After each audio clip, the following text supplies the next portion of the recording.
मध्य प्रदेश के सागर जिले में लगभग एक साल पहले ब्राह्मण समुदाय के एक सदस्य की बेटी और ओबीसी समुदाय के एक व्यक्ति को उनके कथित अफेयर सामने आया था, जिसके बाद उसके घर को तोड़ा गया और उसके साथ एक तनाव का माहौल बन गया था।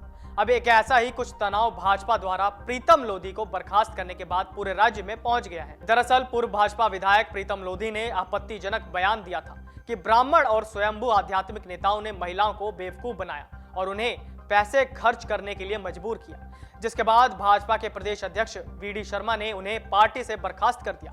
लोधी ने भीम आर्मी के प्रमुख चंद्रशेखर रावण से हाथ मिलाया और कथित अन्याय के खिलाफ लड़ने का संकल्प लिया। इस बीच शिवपुरी के चित्रापुर गांव में मुख्य रूप से लोधी समुदाय के स्थानीय लोगों ने किसी भी ब्राह्मण को किसी भी काम के लिए आमंत्रित नहीं करने का फैसला किया। उन्होंने इस नियम को तोड़ने पर 2100 रुपए के जुर्माने का भी ऐलान किया।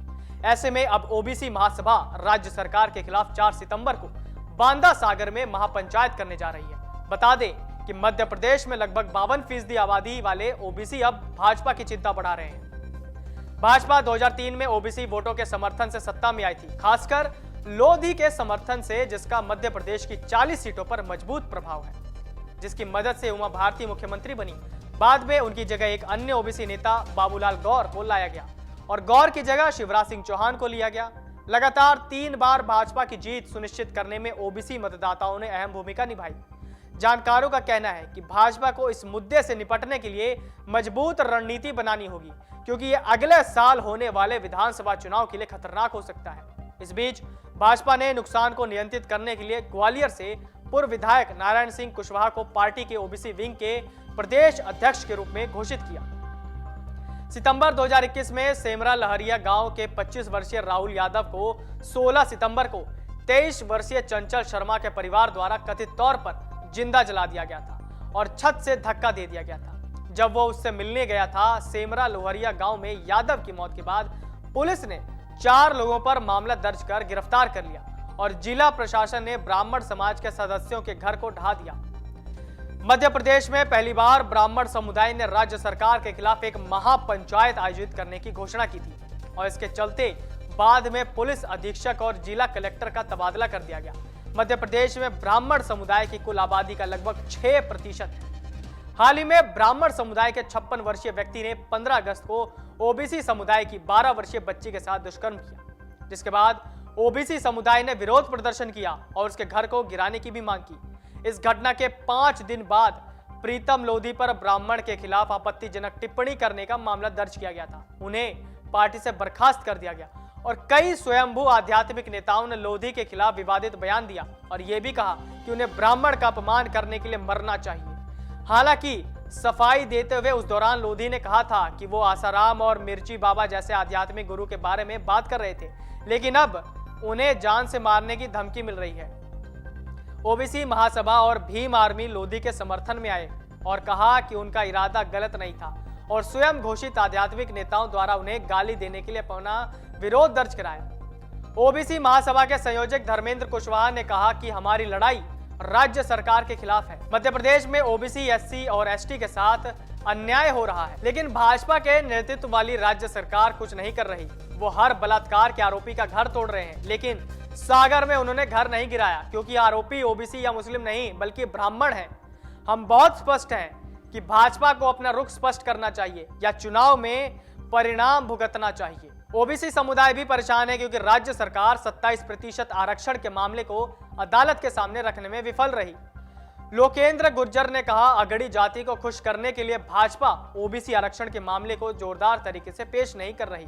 हम लोधी के समर्थन में एक शांतिपूर्ण रैली कर रहे हैं, जिसे शुक्रवार को भिंड में भ्रष्ट बाबाओं के खिलाफ आवाज उठाने के लिए मौत की धमकी मिल रही थी, लेकिन कुछ असामाजिक तत्वों ने शांति भंग करने की कोशिश की और रैली में हंगामा किया। निरंकुश व्यवहार दिखाते हुए पुलिस ने समुदाय के कम से कम 200 लोगों पर हंगामा और दंगा करने के आरोप में मामला दर्ज किया। इसे लेकर जानकारों का कहना है कि यह विरोध भाजपा के लिए अच्छा संकेत नहीं है। पिछले 17 वर्षों में, विशेष रूप से पिछले 2 वर्षों में, 2018 में हारने के बाद भाजपा नेताओं ने यह साबित करने के लिए विशेष प्रयास किए कि भाजपा एक ऐसी पार्टी है जो अंतिम व्यक्ति के उत्थान के लिए काम करती है। उन्हें ओबीसी का मजबूत समर्थन था और विशेष योजनाओं के माध्यम से उन्होंने एससी और एसटी समुदाय को लुभाने की कोशिश की, लेकिन ओबीसी का यह विरोध पार्टी के लिए महंगा साबित हो सकता है। 1990 में यूपी में भाजपा का उदय अन्य पिछड़े वर्गों को आरक्षण देने के लिए गठित मंडल आयोग के साथ हुआ। उन्होंने मंडल और कमंडल के साथ जाने का फैसला किया। 2003 में उन्होंने एमपी में दोहराया और इसका लाभ मिला। 2018 में बीजेपी ने ओबीसी वोटरों के सहारे कांग्रेस को कड़ी टक्कर दी थी, क्योंकि ऊंची जाति पार्टी से खफा थी। अब 2023 में वो ओबीसी मतदाताओं के केवल एक वर्ग को खोने का जोखिम नहीं उठा सकते, क्योंकि सत्ता विरोधी लहर पहले से ही एक कारक है। राजनीतिक विशेषज्ञ दिनेश गुप्ता ने कहा कि लोधी के मामले में भाजपा बोर्ड से आगे निकल गई है। उन्होंने कहा कि उन्हें प्रीतम लोधी को निष्कासित नहीं करना चाहिए, क्योंकि लोधी जो एक क्षेत्रीय नेता थे, अब ओबीसी नेता के चेहरे के रूप में उभरे हैं। लोधी को एक रात में लोकप्रियता मिली, अब भाजपा को नुकसान को नियंत्रित करना है। भाजपा के नवनियुक्त ओबीसी विंग के प्रदेश अध्यक्ष नारायण सिंह कुशवाहा ने कहा कि प्रीतम लोधी भाजपा को प्रभावित नहीं कर सकते। ओबीसी, एससी और एसटी समुदाय जानता है कि भाजपा हमेशा उनके कल्याण के लिए काम करती है।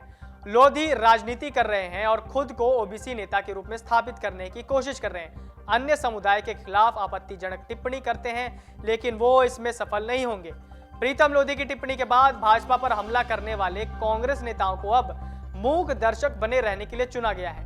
कांग्रेस प्रवक्ता और ओबीसी आयोग के अध्यक्ष जेपी धनोपिया ने कहा कि लोधी लोगों को बांटने की राजनीति कर रहे हैं। वो वही कर रहे हैं जो उन्हें भाजपा ने सिखाया था। हालांकि अब एक बात स्पष्ट है कि बीजेपी एससी, एसटी और ओबीसी नेताओं को सिर्फ इस्तेमाल करने के लिए रखती है उनका, और वो कभी उनका सम्मान नहीं करते और उन्हें दरवाजा दिखाने में संकोच करते हैं। डाउनलोड करें अमर उजाला ऐप और पाएं खबरें लगातार।